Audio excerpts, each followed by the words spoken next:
what is terrorism is very hard to say. There are more than 100 definitions of terrorism.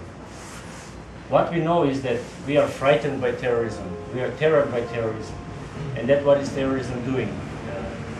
It terrors, it frightens the enemy. The word terrorism comes from the French word terrorisme, and originally referred specifically to state terrorism, as practiced by the French government during the Reign of Terror. The French word terrorisme in turn derives from the Latin verb terreo, meaning I frighten.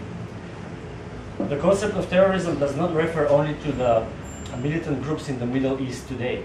During the history, we can find many examples of so-called terrorist groups. So I did a small research and find out that, as I understand, the modern terrorism, the first modern terrorist group was formed in Russia in 1878. It's called Narodnaya Volya, which means people's will. They used dynamite-packed bombs to kill Russian state officials in an effort to incite state retribution and mobilize the populace against the government. Am I right? Yes. Then, at the same time, the Ottoman Empire was a paradise for terrorist groups. There are three groups that were inspired by Narodnaya Volya. That's Hanchakian Revolutionary Party, Armenian Revolutionary Federation, and Internal Macedonian Revolutionary Organization. In USA, we also had some terrorist groups. Like there is John Brown, who opposed slavery with arms. I don't know if you heard about him. Yeah, there is the KKK, the Ku Klux Klan, are also known as terrorists. I mean, today we call them, they are terrorists. In Europe, IRA, ETA, almost every European country has a terrorist group. The resistance in the World War II is considered as terrorism. Like in France, in Yugoslavia, in Greece, in Poland, all these resistant groups. Anyway, I think if I can go on like this for 30 minutes. Dario Kuntic is tonight's speaker, who is going to talk about destructive power of global terrorism. Right? He is the head of Department of International Relations, Diplomacy and Security at Politeia, Association for Promotion of Social Sciences and New Media. Visiting fellow at the European Union Center in Taiwan, and doctoral candidate at the Faculty of Political Science in Zagreb, Croatia. Thank you very much.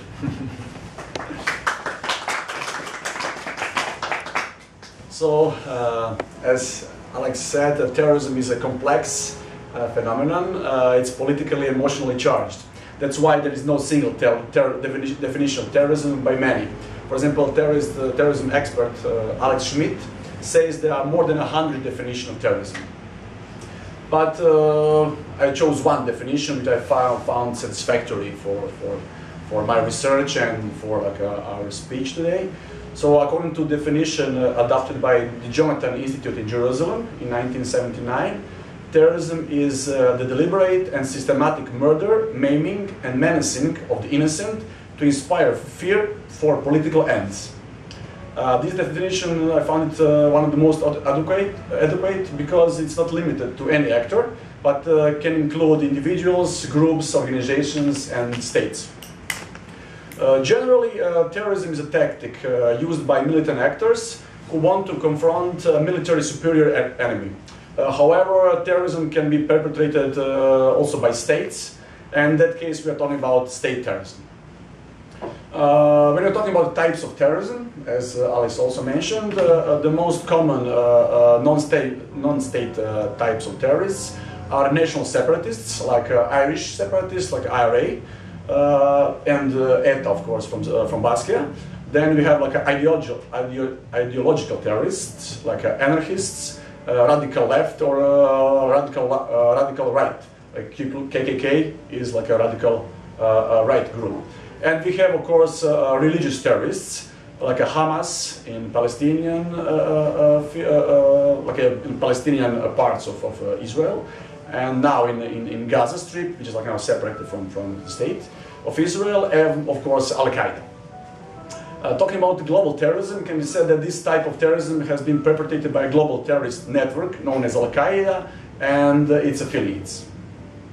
I'll just say something about Al-Qaeda. So Al-Qaeda was founded by Osama bin Laden and his associates, mostly coming from Islamic group called Egyptian Islamic Jihad in Afghanistan, during the Soviet war from 1979 till 1989. Al-Qaeda is probably founded by 1988. And its aim during that period of foundation, its aim was to spread the word of God and, if necessary, a jihadist cause outside Afghanistan when the Soviets withdraw from the country. The aim of Al-Qaeda and other militant Islamists is the establishment of a single Islamic state, they call it caliphate, without national borders.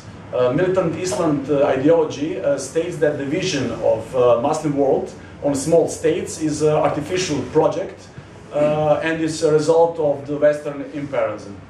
According to their belief, the belief of radical Muslims, Muslims need a big and powerful caliphate spreading from the Atlantic to the Pacific, like in the golden days of Islam. This mighty caliphate, ruled by Sharia law, that means like Islamic law, would have been so powerful it could have resisted any threat from the infidels from the West. Because they consider all who are not like devoted Muslims are infidels. Then can include Muslims or no Muslim, doesn't matter. For example, they have this fighting against the Shias, because Al-Qaeda mostly coming from the Sunni part of Islam, and that they consider Shias as their enemies.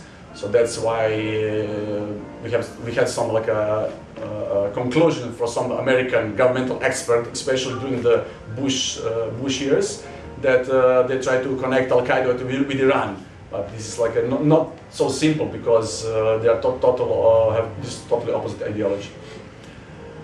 Okay, so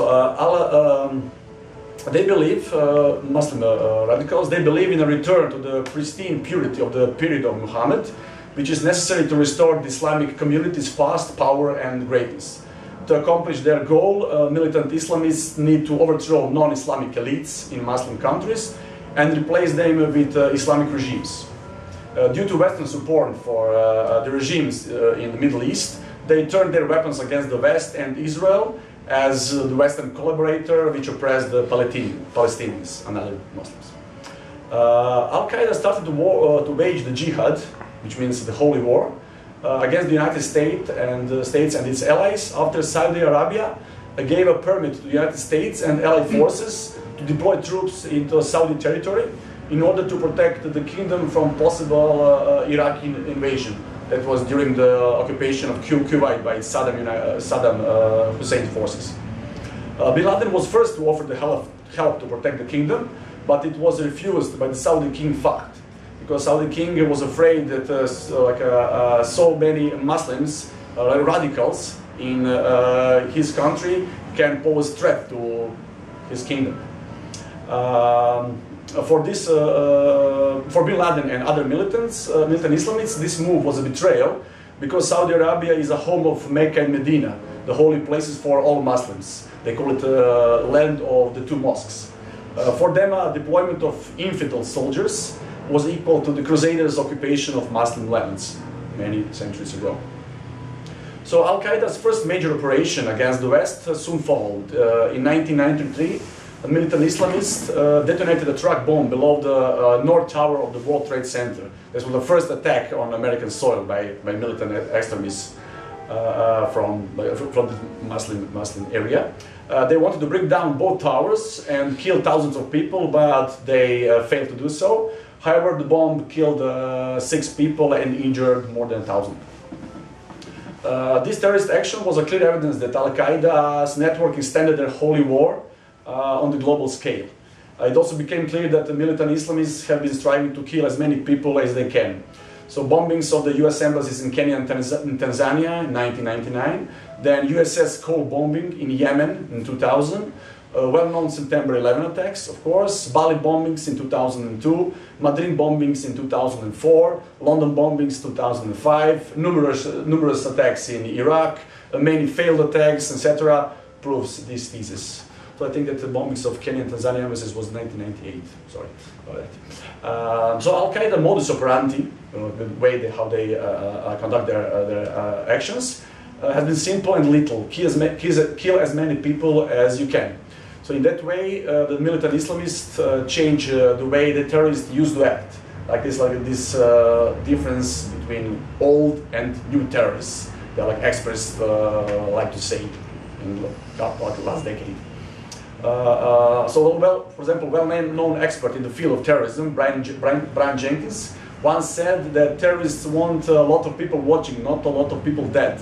But this thesis is valid no more, and Jenkins later changed his view on terrorism and has said that many of today's terrorists want a lot of people watching and lots of people dead. So why is Al-Qaeda's network so little, far more little than any modern terrorist organization?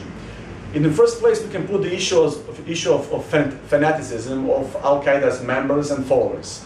They are fanatically devoted to jihad and martyrdom, and they are not afraid to die for the cause. For them, the suicide missions are a right and noble thing to do. Fanatics who carry out suicide attacks say they believe that their actions fulfill the obligation of jihad against the oppressors, the West, and that they believe will be rewarded with paradise.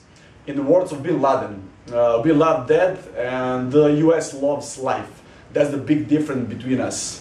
In this, his statement, we can understand what they, that they are really willing to die for their cause without any problems. And to kill civilians is no problem to them as well. So Islamists do not respect the lives of unbelievers. Therefore, anyone who is not with them is a target. They do not make a difference between soldiers and civilians, men, women, children. According to Al-Qaeda's fatwa, which is a juristic ruling, the ruling to kill the Americans and their allies, civilians and military, is an individual duty for every Muslim who can do it in any country in which it is possible to do it. That means that they are ready to commit a terrorist act in any country and to kill as many civilians as they can.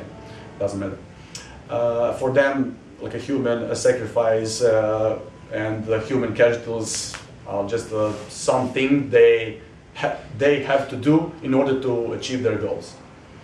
Al-Qaeda's advantage lies in the fact that it is not a hierarchical organized organization, but a loose network of militant Islamists who do not share a particular chain of command, but the same ideology.